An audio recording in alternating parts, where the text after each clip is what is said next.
Halo, ketemu lagi dengan saya David di channel Practical Theology. Channel yang akan selalu menyampaikan hal-hal yang praktis yang bisa Anda praktekkan selesai Anda menonton setiap sesi sampai dengan selesai. Nggak pernah lama-lama, selalu antara 7 sampai 9 menit saja. Kita akan segera mulai sesi ini. Tapi yang belum subscribe, boleh subscribe, pilih lonceng, like, atau dislike dulu ya. Oke?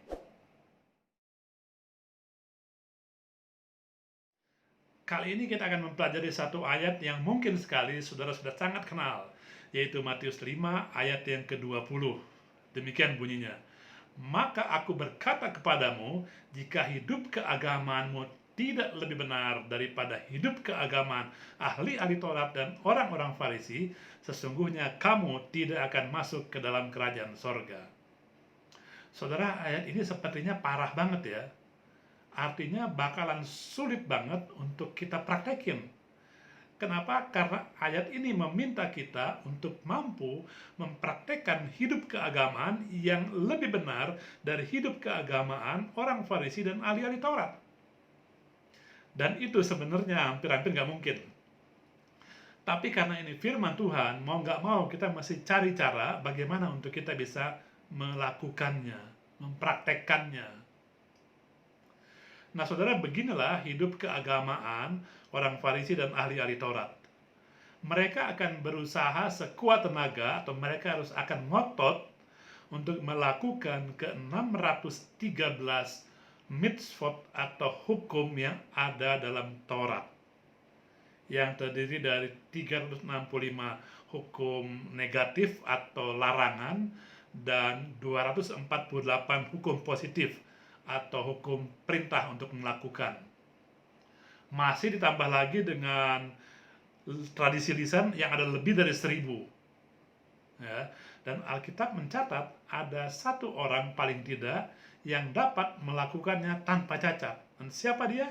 Dia adalah Rabi Saul alias Rasul Paulus. Lalu bagaimana kita bisa melakukannya? Saudara, sekarang mari kita mempelajari ayat ini dengan mempelajari apa arti sebenarnya dari hidup keagamaan. Dalam teks bahasa Inggris versi King James, kata yang digunakan adalah righteousness. Dalam teks bahasa Yunani, kata yang digunakan adalah dikaiosune.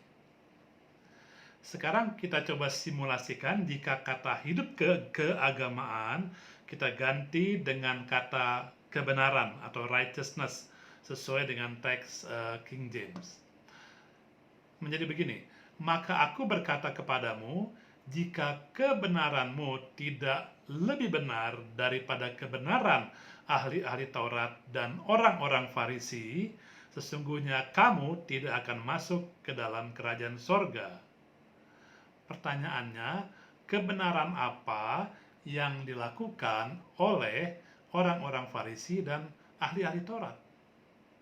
Nah, menurut saya kalau diganti dengan kebenaran malah menjadi lebih tidak konkret, lebih sulit buat dipraktekkan.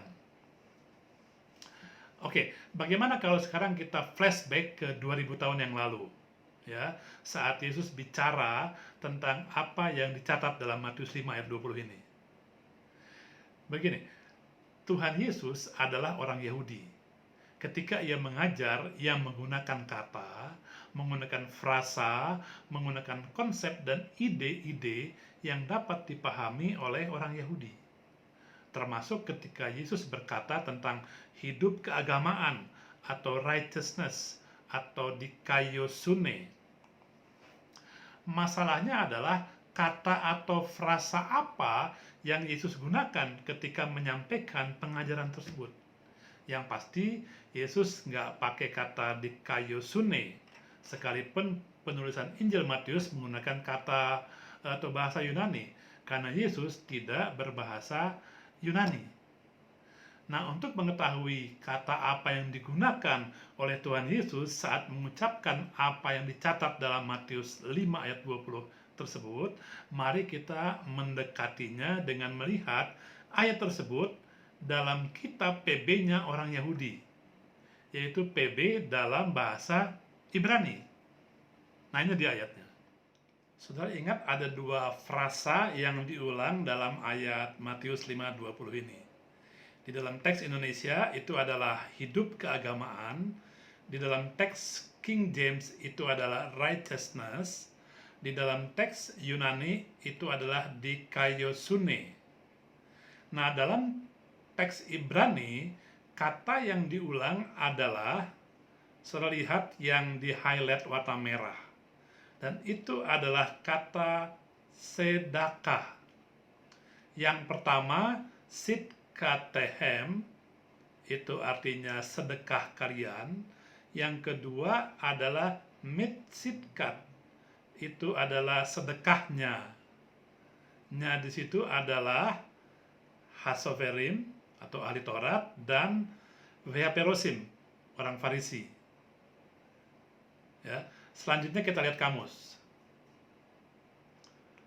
Dalam Strong Concordance dikatakan bahwa definisi dikaiosune dalam bahasa Inggris adalah righteousness atau kebenaran dan justice, keadilan. Dalam Thayer's Greek Lexicon dikatakan bahwa dikaiosune paling sering dalam Septuaginta dipakai untuk menerjemahkan sedek dan sedekah. Nah, sekarang kita lihat definisi sedekah. Dalam kamus Merriam-Webster dikatakan di situ adalah tradisi orang Yahudi yang melakukan charity. Oke.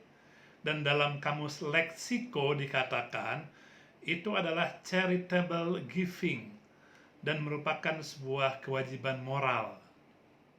Nah, kesimpulannya begini. Jadi frasa hidup keagamaan yang dalam Alkitab LAI atau dikaiosune dalam teks Yunani, dalam terjemahan Ibrani adalah sedekah yang dalam bahasa Inggris artinya charity. Dalam bahasa Indonesia sedekah atau amal. Nah, jadi berdasarkan teks Ibrani, Matius 5:20, itu bisa berbunyi seperti ini.